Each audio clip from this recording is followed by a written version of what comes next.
So I welcome everybody to our show, and today our guest is the second time here. Our guest is Rajan Menon. It's the professor of international relations in City University of New York, and actually is my friend. Can I say so? Absolutely, absolutely. Welcome. Thank you, Steny. It's really good to be back with you. So 1 year passed, and today in Kiev, during all this month, we observe, and you know about this, the rocket attacks on civilians' infrastructure just to terrorize people in the cities continuously during all these months by Putin. Yes. And he's just shooting millions of dollars into the air without no results. So my first question will be, what is the importance of such tactics? And what is certain tragedy, if it's really tragedy? You know, Einstein once said that the definition of insanity is to keep doing the same thing again and again and again and expect a different result. So I don't know what he's trying to achieve, because it is clear to me that the people in Ukraine are not intimidated. They're not scared by what he's doing. So I've thought about what is the logic for what he's doing. And I can only think of one, and that is that he wants to have Ukraine use up as much of their air defense missiles as possible, so that when the Ukrainian counteroffensive begins, his only strategy will be to start punishing Ukrainian cities. Now, I don't want that to happen, so I hope I'm wrong, but I'm left with only one conclusion. Either that, or he just is doing it out of frustration. Because it's very strange to me. So this month, you know better than I, that there have been 16 attacks. And just in the 5 days since I've been here, there have been 3, including today. Yeah. And as I was leaving my hotel, we had an air raid alert, as you know. 3 times a day. Exactly. Absolutely. Yeah. So from what you say and from the logical explanation of his strategy, he's not insane. For me, I think he's not insane because of you have logic in his actions. Correct. This is your opinion. Correct. But on the other hand, if he shows himself as insane, maybe he is trying to avoid the punishment, because the insane person cannot be punished for what he's doing because he's not understanding what he's doing, right? Yeah, I think he's probably not worried about punishment yet, because my feeling is, and we may find this hard to believe, I think he still thinks he can win the war. How?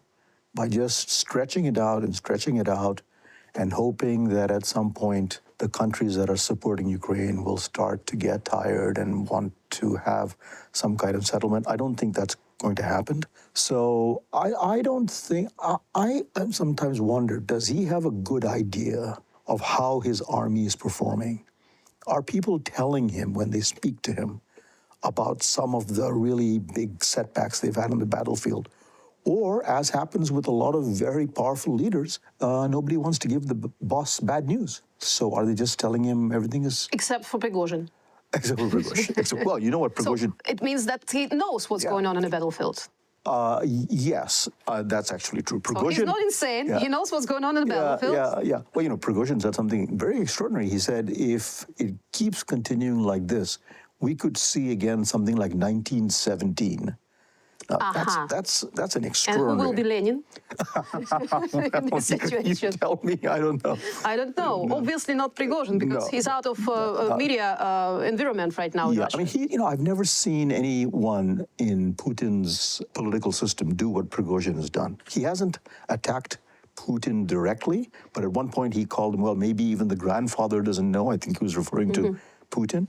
But Shoigu and Gerasimov, he attacks on a regular basis. It's quite extraordinary. And, it is, I think, an understanding by certainly Prigozhin that the war is not going the way it was planned.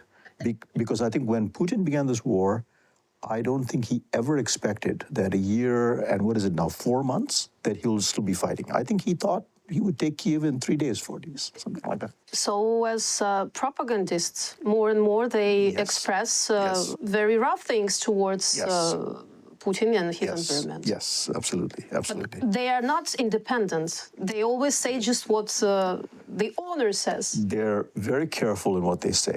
Now, the interesting thing for us who are watching this, especially for Ukrainians who are experiencing this, I only come here once in a while as a guest, is what is the level of support in the public?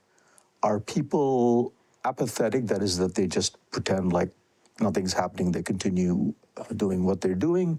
Do they have other sources of information? Because, it's not like the Soviet Union where you had Pravda and Izvestia and what have you. You now have social media, Telegram. So I think that bright people who want to know what's going on probably have an idea. But let's assume that, you and I are Russian citizens and are very unhappy with the war.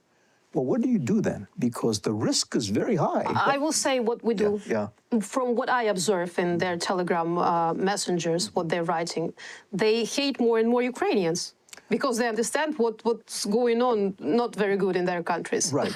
Well, that might be true. But, if the war begins to, if there are more and more soldiers who've been killed and the sanctions begin to take more and more of an effect on the economy, the question is, at what point will people begin to express unhappiness about the war? I have a friend who thinks that it's coming very soon. I personally don't think so, because I think the system is very good at controlling political opposition. So we can continue. Well, I made it here. That's the end of the third episode of today's day, yes. Well, I made it. So I think the system is very good. But, long wars have, many countries have begun wars expecting to end quickly. And long wars have often led to the collapse of governments, including in Russia, in Germany after World War II and after World War I.